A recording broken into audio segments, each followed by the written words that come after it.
అమిత్ షా నోట stock market మాట. Yes, నిత్యం రాజకీయాలు, విమర్శలు, ఆరోపణలతో బిజీగా ఉంటారు అమిత్ షా. ఇన్వెస్టర్లకు పలు సజెషన్స్ ఇచ్చారు ఆయన. నో అలర్ట్ ఇచ్చారు. ఇప్పుడే కొనేయండి, జూన్ 4 తర్వాత బుల్ పరుగును ఆపేవారు లేరంటున్నారు ఆయన. ఇందుకే అమిత్ షా స్టాక్ మార్కెట్ల గురించి ఎందుకు మాట్లాడారు? అసలు బీజేపీ సర్కార్కు స్టాక్ మార్కెట్లకు లింక్ ఏంటి?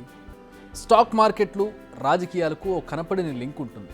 కేంద్రంలో సుస్థిరమైన ప్రభుత్వం ఉంటేనే ట్రెండ్స్ పాజిటివ్గా ఉంటాయి. ఇన్వెస్టర్లు ఫుల్ జోష్లో కనిపిస్తారు. అంటే రాజకీయం ఒక్కటేనా అంటే కాదు, చాలా అంతర్జాతీయ అంశాలతో స్టాక్ మార్కెట్లు లింక్ అయి ఉంటాయి. సెంటిమెంట్స్ అంటారు కదా, ఎప్పుడు ఎందుకు ఆ సెంటిమెంట్లు దెబ్బతింటాయో, ఎప్పుడు అంత సెంటిమెంట్లు మోటివేట్ అవుతాయో ఎవరికీ తెలియదు. అందులో రాజకీయం కూడా ఒకటి. అయితే దేశవ్యాప్తంగా సార్వత్రిక ఎన్నికలు మొదలైనప్పటి నుంచి ఒక చర్చ జరుగుతోంది. అదేంటంటే మళ్ళీ బీజేపీ అధికారంలోకి రాదు, అందుకే సెన్సెక్స్ రోజు రోజుకి పడిపోతోంది అని. ఈ ప్రచారానికి తగ్గట్టుగాని కొన్ని రోజులు అలానే జరిగింది. ఏప్రిల్ చివరి వారంలో సెన్సెక్స్ వరుసగా పడిపోయింది. 5 రోజుల్లో ఏకంగా 1400 పాయింట్లు పతనం చెందింది. ఓ రకంగా చూసుకుంటే 18 రోజుల్లో 20 లక్షల కోట్ల ఇన్వెస్టర్ల సంపద ఆవిరైపోయింది. దీనికి కారణం ఫస్ట్ 3 ఫేజుల్లో జరిగిన పోలింగుల్లో ఓటింగ్ శాతం తగ్గడం, బీజేపీకి 200 కంటే ఎక్కువ సీట్లు రావన్న ప్రచారం, అన్నింటికంటే ముఖ్యమైనది విఏఎక్స్ అంటే ఇండియా వాలటాలిటీ ఇండెక్స్ పెరగడం. ఏంటి విఏఎక్స్? కొంచెం కాంప్లెక్స్గా ఉంది కదా, దాని గురించి ఎక్స్ప్లెయిన్ చేద్దాం. ఈ ఇండెక్స్ స్టాక్ మార్కెట్లలో ఉన్న అస్థిరతను సూచిస్తూ ఉంటుంది. ఇది గత నెల రోజుల్లో 70% పైగా పెరిగి 21.41ని తాకింది. ఈ వరుస పరిణామాలను చూసి దలాల్ స్ట్రీట్ షేక్ అవుతుంది. ఇప్పుడు ఈ విఏఎక్స్ పెరుగుతూనే ఉండడం ఇన్వెస్టర్లలో భయాన్ని పెంచుతుంది. యాక్చువల్గా లోక్సభ ఎన్నికలు జరిగిన ప్రతిసారి ఈ విఏఎక్స్ పెరుగుతుంటుంది. ఇప్పుడు కూడా దేశం ఎలక్షన్ మూడ్లో ఉంది కాబట్టి ఇప్పుడు కూడా పెరుగుతూ ఉంది. మరోవైపు విదేశీ సంస్థాగత ఇన్వెస్టర్లు అమ్మకాలను పెంచేశారు.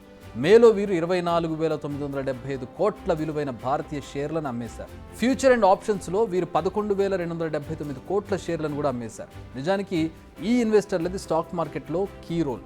వీరే అమ్మకాలు చేయడం నెగిటివ్ ఇంపాక్ట్ చూపిస్తుంది. ఇదో కారణమైతే అన్నిటికంటే ముఖ్యమైనది బీజేపీ సొంతంగా సర్కార్ను ఏర్పాటు చేయలేదన్న ప్రచారం జోరుగా జరుగుతోంది. ఈ ప్రచారం కూడా మార్కెట్లపై ప్రెషర్ను పెంచుతోంది. టు బీ ఫ్యాక్ట్, మార్కెట్లోకి కేంద్రం బీజేపీ ఉందా, కాంగ్రెస్ ఉందా, లేదా మరేదైనా పార్టీ ఉందా అనేది అస్సలు అవసరం లేదు. మార్కెట్ ఎక్స్పెక్ట్ చేసేది ఏంటంటే జస్ట్ బలమైన స్థిరమైన ప్రభుత్వం ఉండడం. అంటే అది బీజేపీ కావచ్చు, కాంగ్రెస్ కావచ్చు, మరొక పార్టీ కావచ్చు.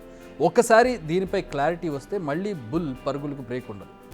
అరే భయ్, మీకేం భయం లేదు, దలాల్ స్ట్రీట్ ఢమాల్ లేదు, ఢిమాల్ లేదు, వచ్చేది మేమే, బిందాస్గా కొనేసుకోండి అంటూ భరోసా ఇస్తున్నారు ఆయన. 16 बार इससे भी बड़े गोते स्टॉक मार्केट ने लगाए हैं. इसको चुनाव के साथ जोड़ना नहीं चाहिए. खैर, अफवाहों के कारण ऐसा हुआ भी होगा तो 6 जून के पहले आप बाय कर लेना. 4 जून के पहले वो शूट अप करेगा. स्टॉक मार्केट के लिए आकलन नहीं कर सकता, पर नॉर्मली जब स्थिर सरकार आती है तो स्टॉक मार्केट बढ़ता है. इसलिए मैं कह रहा हूँ कि 400 पार होने वाला है. मोदी जी की स्थिर सरकार आने वाली है तो निश्चित रूप से बाजार ऊपर आएगा.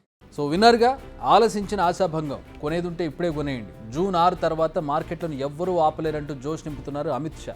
అంతేకాదు 400 సీట్లు పక్కాని బల్లగుద్ది మరీ చెబుతున్నారు ఆయన. నిజానికి ఈ ఇంపాక్ట్ తాత్కాలికంగా మార్కెట్లపై పడింది. సోమవారం నష్టాల్లో కాకుండా ఫ్లాట్గా ముగిశాయి మార్కెట్లు. అయితే అమిత్ షా కామెంట్స్ ఇంపాక్ట్ ఇన్వెస్టర్లపై ఎంత పడిందో తెలియదు, కానీ ఇప్పుడు ప్రజలంతా స్టాక్ మార్కెట్లపై ఫోకస్ చేసేలా మాత్రం చేసింది. మార్కెట్ పడితే బీజేపీ పడ్డట్టే అనే ఫీలింగ్ను తీసుకొచ్చారు ఆయన. నిజంగా మార్కెట్ ఎందుకు పడుతుంది, ఎందుకు లేస్తుంది అనే దానికి 100 కారణాలు ఉంటాయి, 1000 కారణాలు ఉంటాయి. కానీ ప్రజలకు అవేవి అర్థం కావు. కింద మీద పడి లేస్తూ ఉంటుంది. పడిందా లేదా అని మాత్రమే వాళ్ళు ఆలోచిస్తారు. మరి ఇది వచ్చే ఎన్నికల పోలింగ్పై ఎలా ఉంటుందనేది ఇంట్రెస్టింగ్గా మారింది. ఇప్పుడు అమిత్ షా దానిపై స్పందించి దాన్ని ఇంకా ఫేమస్ చేశారు. మరి బీజేపీకి మేలా చేట అనేది మరికొన్ని రోజుల్లో తేలనుంది. గత 3 రోజులుగా స్టాక్ మార్కెట్లు లాభాల్లో ఉండడం కోసమెరుపు. సో ఓవరాల్గా చూస్తే చాలా అంశాలు బుల్ రన్కు బ్రేక్ వేసేలా ఉన్నాయి. బట్ బీజేపీపై నెగిటివ్ ప్రచారం మాత్రం ఎక్కువగా ఫోకస్ అవుతుంది. ఇప్పుడు అమిత్ షా దానిపై స్పందించి దాన్ని ఇంకా ఫేమస్ చేశారు. మరి బీజేపీకి అది మేలు అవుతుందా, చేట్ అవుతుందా అనేది ఇంకొన్ని డేస్లో తేలిపోతుంది.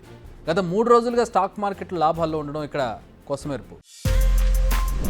బిగ్ టీవీ అవుట్లుక్ కథనాలు నచ్చితే వెంటనే బిగ్ టీవీ ఛానల్ను సబ్స్క్రైబ్ చేయండి.